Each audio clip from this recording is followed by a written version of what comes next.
Don't blink, it's your boy Ink. Welcome to another show. Guys, we're doing well on this wonderful 20th of September. We just took a shower. We're seeing the beautiful sunrise, sunset. Sorry, it's all the same, isn't it?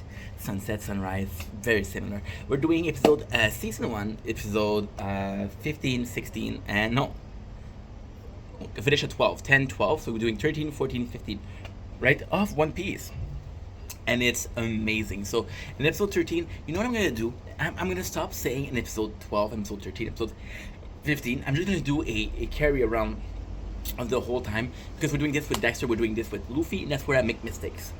So basically, those ships don't contain a battle between the Black Cat pirates and the crew of Luffy. We have the we have Django, which is the hypnotist, and it's kind of cool because you're seeing, of course, you're seeing the Straw Hats, right?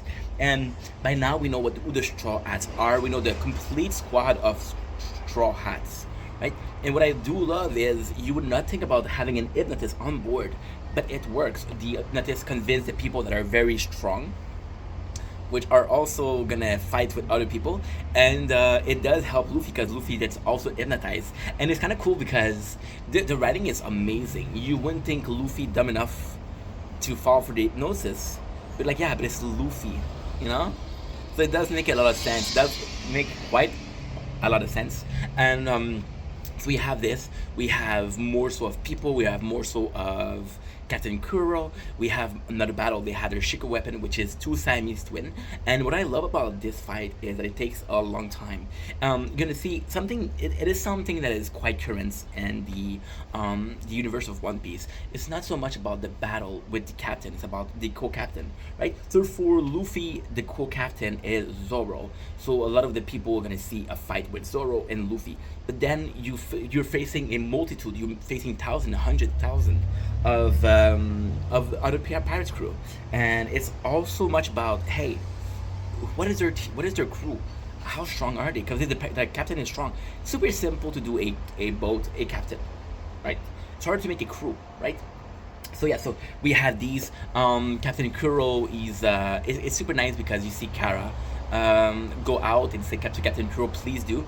And then we learned that he was never a friend of her. And it sucks because she really cared about him. She said, hey, if you want my money, take my money. And it's weird because as the pirates, see, the pirates we did have was Elvira. Elvira was wanting to have a lot of treasure. Buggy wanted to have a lot of treasure. If you look at at Nami, which is technically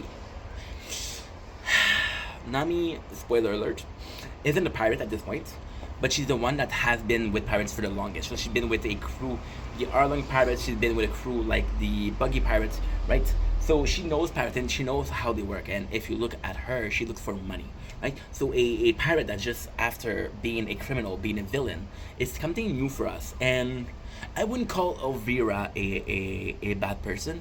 And Buggy, yes, I would call him a villain, but Buggy is a clown. And if you're not in it, clown are not mean, right? You're an it though, they're mean. So we're gonna focus on the show. Episode 9, episode 13 is a lot of battles, a lot of fight. Nothing too interesting. However, we're getting the crew, the Siamese Twin. What is Siamese Twin? What is really enjoyable is you're seeing that, like, there's one of them that's really skinny, but he's wearing baggy clothes. So when Zoro comes to cut it, he cuts the clothes. And what is kind of cool is he's a thief. So he managed to steal Zoro's weapon. And you can see how strong Zoro is, but not with his weapon. See, Zoro has this amazing sense of using three swords, but when he has one sword, he's fucked, right? So that's a bit of a problem. And he's fighting two brothers. The other brother, which is the bigger one, gets hypnotized into being super strong, right? But again, he's facing Luffy. And then you have, and it's kind of nice because Zoro and Luffy are so busy fighting the squad, fighting the pirate crew. And then we learn that Captain Kuro comes in the back and he's fighting against Usopp and against against Kara. Sorry. So Captain Kuro is really strong, and even if he wasn't as strong as Luffy or as Zoro, he's definitely stronger than Usopp.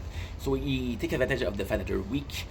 We see Nami. Nami, you know what? I have to respect Nami because she's in the fighter. However, she sees that when Zoro misses his sword, she knows, like, okay, well, this is half the crew. I have to give him back his sword.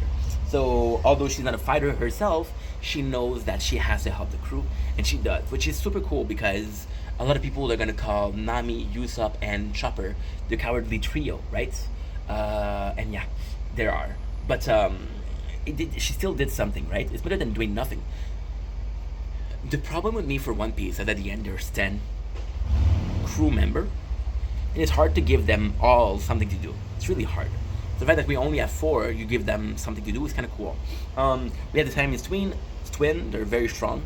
However, it's kind of cool because they're attacking Captain Kuro, and you see that Captain Kuro isn't a nice guy, and the fact that his crew is not as loyal to him, it's supposed to show like these are bad people, but it also shows that the fact that the crew are seemingly loyal to Luffy means that he's a good captain, right? He is a good captain.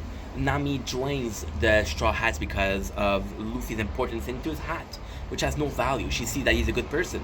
So they help out Usopp, but Usopp is in a problem. He's fighting against Jungle, which is the Hypnotis, and Kuro. The great thing here is he's able to fend them off. He's able to play dirty, but he still fend them off. We got Kara once again that pushes in.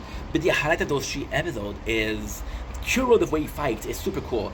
You see him, and the first time I saw him, I'm like, why does he do like that to fix his glasses? Because he's used to have his sword, and that meant that he kept the habits of having the swords. But the best thing about it is he's super fast, and the black cat acts like a cat, which I understand the name. My favorite part about the 3 episode is super simple. We're getting the backstory of Captain Kuro, and One Piece has something really good. And the first episode, Elvira pirate ship, you're seeing Nami, and she doesn't mean shit. She doesn't mean shit. So you see Captain Kuro. Captain Kuro was too popular, was too famous. People were constantly going after him and after him and after him. And he was like, fuck, what am I supposed to do here? I have no other option than to disappear. So he hypnotized people into taking that another person that was replacing Captain Kuro got killed instead of him. And what is really nice is that there's a Navy pirate that he hypnotized. It was the sole survivor of his crew, so it's basically luck. Right? And Captain Kuro, and the guy is blonde, which doesn't mean a lot. It doesn't mean a lot. However, you see that he's missing an arm. You see that Captain Kuro crushes his mouth. So it is intended that it's Captain Morgan from this episode number 2 and 3, which is kind of cool because you didn't need to do that, but you did it. So yeah, that's basically it. We're seeing how dangerous Captain Kuro is. However, the really cool thing about Captain Kuro is he has a clear weakness. And the clear weakness is he gets mad at Usopp because Usopp he punched him.